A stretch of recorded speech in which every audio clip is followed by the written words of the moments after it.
بچوں اور بچیوں کی تعلیم آپ دیکھ لیں ایک ہی ساتھ، اور بڑی زبردست بھرپور انداز میں ہو رہی ہے۔ دیکھیں دیواریں کچی ہیں لیکن کام پکا ہو رہا ہے۔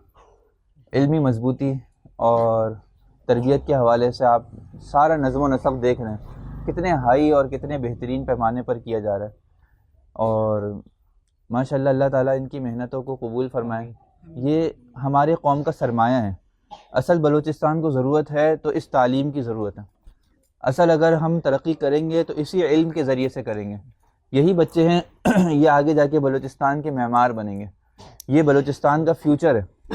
ہم نے تو جو اپنی سمجھے ایک طرح سے بدحالی کے اندر زندگی گزار دی، اور ایک طویل عرصہ ہم نے کوئی کام نہیں کیا، اور نہ ہم نے اپنے شہروں کو آباد کیا، نہ ہم نے اپنے لیے علاقوں کو بہترین اور مزین بنایا، نہ ہم نے جو ہے اپنے لیے علمی اعتبار سے کوئی ترقی کی، بس جیسا ہم نے جیسا تیسا وقت تھا گزار لیا۔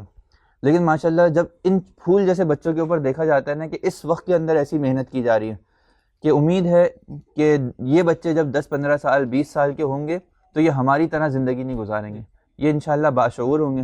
اور اللہ تعالیٰ سے دعا ہے اللہ تعالیٰ ان کے سب کے زندگیوں میں، جان و مال میں، ان کے کرنے والے مدرسے کے محتممین اساتذہ کے اندر زندگیوں میں برکت ڈالے، ان کی خدمات کو قبول فرمائے۔ اور حقیقت یہ ہے کہ اگر کسی کو لگتا ہے کہ پاکستان میں کہیں کام ہو رہا ہے تو ان مدارس کی وجہ سے ہو رہا ہے، کہیں کوئی علمی یا کہیں کوئی نظم نظر آتا ہے، کہیں کوئی ترقی نظر آتی ہے تو انہی اداروں کے اندر نظر آتی ہے۔ تو بس اللہ تعالیٰ ان کو جو ہے وہ بہت ہی جزائے خیر عطا فرمائے۔